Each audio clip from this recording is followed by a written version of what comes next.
हे बघ मेघा, तू एवढा अभिमान बाळगू नकोस.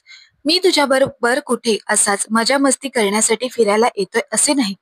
तुला तुझ्या ऑफिसमधून फ्री ट्रिप मिळाली आहे म्हणून मी विचार करतोय. त्या बहाण्याने लंडनला भेट देऊन तिकडे फिरणं होईल. नाहीतर नंतर गेल्यास खूप खर्च येईल. नाहीतर मला तुझ्यासारख्या कुरूप आणि लट्ट बाई बरोबर फिरण्यात काहीच रस नाही. तुला तर खूप आनंद होत असेल ना, की मी सारखा सारखा तुला मला सोबत घेऊन फिरायला चल असं म्हणत आहे. तर पण एक गोष्ट लक्षात ठेव, जर तू आणखी नाटक करायला लागलीस तर कदाचित माझा हात सुद्धा उचलू शकतो. त्यामुळे नखरे सोड आणि गपचूप जाण्याची तयारी कर. तेव्हा मेघाला राग आला आणि ती रागातच म्हणाली, एक तर तुम्ही लग्न झाल्यापासून माझ्या रंगावरून आणि शरीरावरून माझी सतत मस्करी करत असता. लग्न ठरताना तुम्ही पाहिले नव्हते का की मी कशी होती ते? त्यामुळे आता तुम्ही प्रत्येक वेळी बोलताना मला कमीपणा दाखवण्याचा प्रयत्न करत आहात. तुम्ही आजपर्यंत मला कोणत्याही पार्टीला सोबत घेऊन गेलेला नाही, नाही कुठे सोबत फिरायला घेऊन गेलात. आणि आज जेव्हा तुम्हाला समजले की ऑफिसकडून मला परदेशात फिरण्याची संधी मिळाली आहे, तर लगेचच तुम्ही सुद्धा माझ्यासोबत यायला तयार झालात. चला तरी सुद्धा काही अडचण नव्हती. पण आज माझ्या आईची अशी खराब अवस्था आहे, त्यामुळे मी तिला सोडून फिरायला जाऊ शकत नाही. ही गोष्ट तुम्हाला समजत कशी नाही? तेव्हा कमलेश रागातच ओरडत म्हणाला, अगं तुझ्या आईने म्हातारपणात स्वतःची काळजी घ्यायला हवी होती ना. तिच्या चुकीची शिक्षा आपण का भोगावी? ती बाथरूम मध्ये पाय घसरून पडली आहे.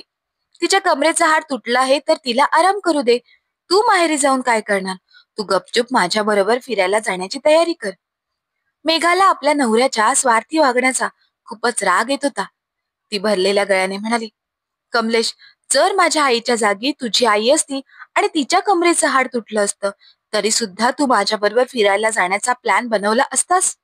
एवढं ऐकल्याबरोबर कमलेशने रागातच मेघाच्या एक कानशिलात मारली आणि म्हणाला, माझ्या आईविषयी अशी अशुभ गोष्ट बोलण्याची तुझी हिंमतच कशी झाली?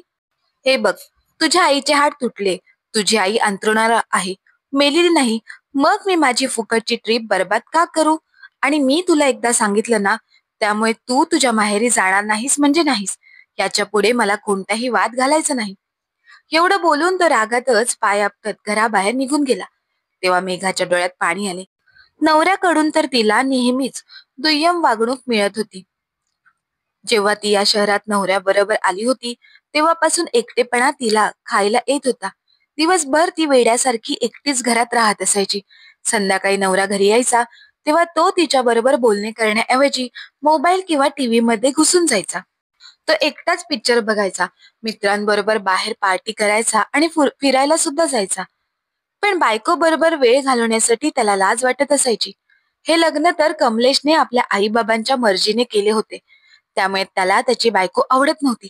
सुरुवातीला मेघा एका चांगल्या बायकोप्रमाणे आपल्या नवऱ्याला खुश करण्याचा प्रयत्न करत असायची. परंतु हळूहळू तिने पाहिलं की आपला नवरा आपल्याला अजिबात महत्व देत नाही. तेव्हा आपल्या जीवनाला एक योग्य दिशा देण्यासाठी तिने एक नोकरी शोधली. या गोष्टीने कमलेशला कोणताही फरक पडला नाही, कारण त्याला वाटले होते, जाऊ दे, घरात चार पैसे ते येतील. हळूहळू मेघा आपल्या ऑफिसच्या कामात स्वतःचं मन लावू लागली. त्यामुळे ऑफिसमध्ये तिचं प्रमोशन होऊ लागले. मेघाच्या जीवनात कोणतीही कमी नव्हती. तिने तिच्या कमाईच्या जोरावर हे घर सुद्धा खरेदी केले होते. ती प्रत्येक बाजूने मजबूत होती. फक्त ती आपल्या नवऱ्यासमोरच कमजोर पडत असायची. कधी कधी तिचं मन सुद्धा तडफडत असायचे की आपला नवरा आपल्यावर प्रेम करत असता, आपल्या भावनांचा आदर करत असता.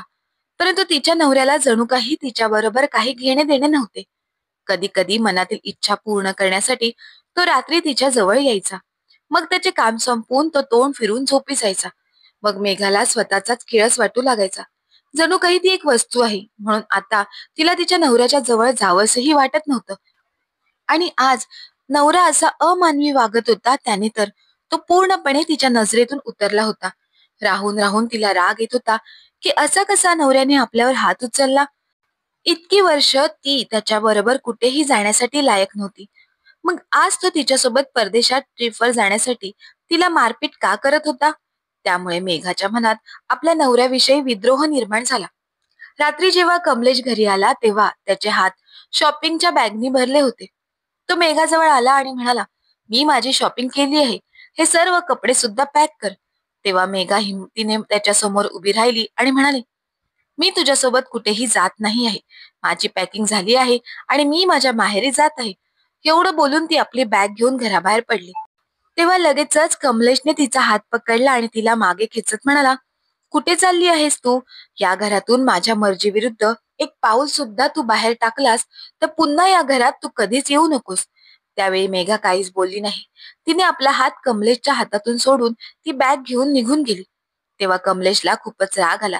त्याने लगेच आपल्या सासू सासऱ्यांना फोन लावला आणि त्यांना धमकी देत म्हणाला, मेघा माहेरी येण्यासाठी निघाली आहे. तिने माझ्या बरोबर भांडण केले आहे. जर तुम्ही लोकांनी तिला लगेचच परत पाठवली नाहीत तर मी या घरात कधीच तिचा स्वीकार करणार नाही. एवढं बोलून रागातच त्याने फोन ठेवला आणि विचार करू लागला की आता बघतोस तुला तुझ्या माहेरी कोण ठेवते ते. जेव्हा मेघा माहेरी पोचली तेव्हा तिचे आई बाबा खूपच परेशान होती. तिची आई म्हणू लागली, बाळा, तू माझ्यासाठी तुझा संसार का बरबाद करत आहेस? तुझ्या नवऱ्याला आवडत नाही तर तू इथून परत निघून जा. तेव्हा मेघाने आपल्या आईला मिठी मारली आणि जोर जोरात रडत म्हणाली, आई, कोणत्या संसाराची गोष्ट करत आहेस तू? तो संसार तर माझ्या एकटीचाच होता. कधीच माझ्या नवऱ्याने माझ्या बरोबर प्रेमाने नाते जोडले नाही. एवढं बोलून रडत रडत तिने आपल्या आईला सर्व गोष्ट सांगितली. तेव्हा तिची आई म्हणाली, तू या अगोदर सुद्धा तक्रार करायचीस की तो तुझ्या बरोबर चांगला वागत नाही.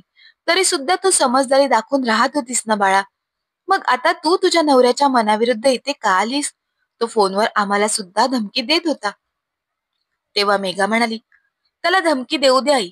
आता मला त्याच्यासोबत कोणतीही समजदारी दाखवून राहायचं नाही. अगं आई, माझ्यामध्ये कोणत्या गोष्टीची कमी आहे म्हणून मी माझे मन मारून त्याच्यासोबत राहू? मी चांगले कमावते. एकटेपणा बरोबर लढायला आता मी शिकली आहे. त्याच्या बरोबर राहत असताना सुद्धा मी एकटीच होती. मग एकत्र राहण्यात अर्थच काय आहे? उलट एक भीती मनात बाळगून मी आयुष्य जगत होती की तो नाराज होऊन माझ्यावर कधी हात उचलेल. आई, तू फक्त माझा वापर करत आहे. तू माझं पालन पोषण करून तू याच दिवसासाठी मोठी केली होतीस का? की कोणीतरी तुझ्या मुलीला रडवेल आणि तिचा वापर करून घेईल? आपल्या मुलीचे असे बोलणे ऐकल्याबरोबर शुभांगीताई एकदम शांत झाल्या.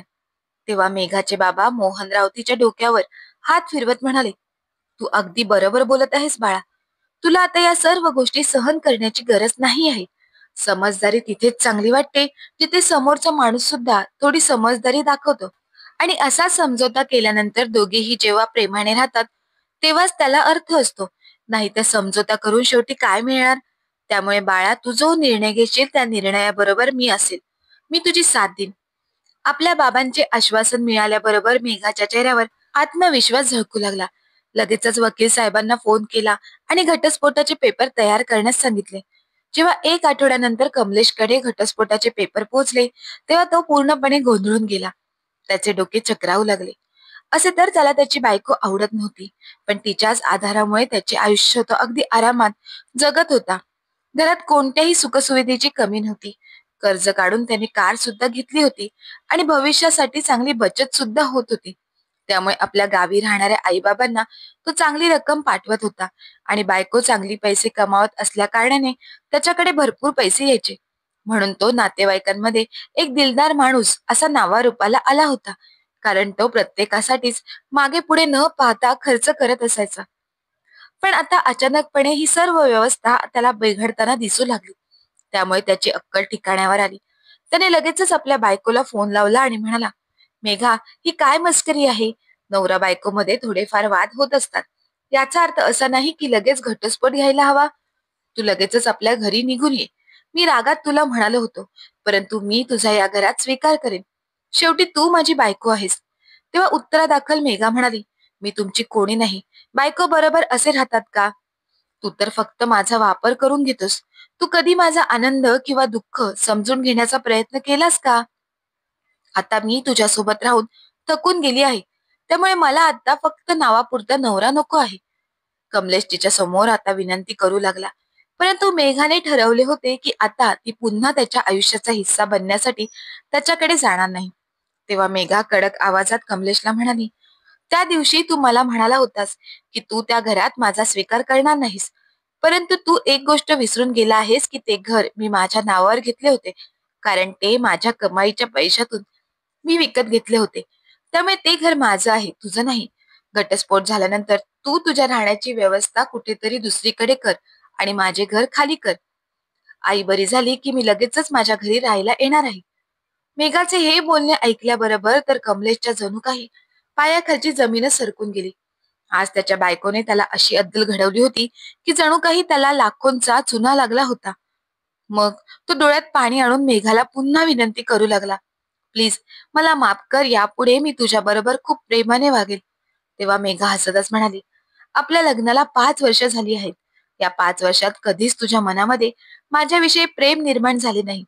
पण आज तुझ्या हातातून सर्व निघून जात आहे हे जेव्हा तुझ्या लक्षात आले, तर तू लगेचच माझ्या बरोबर प्रेमाच्या गोष्टी करू लागलास.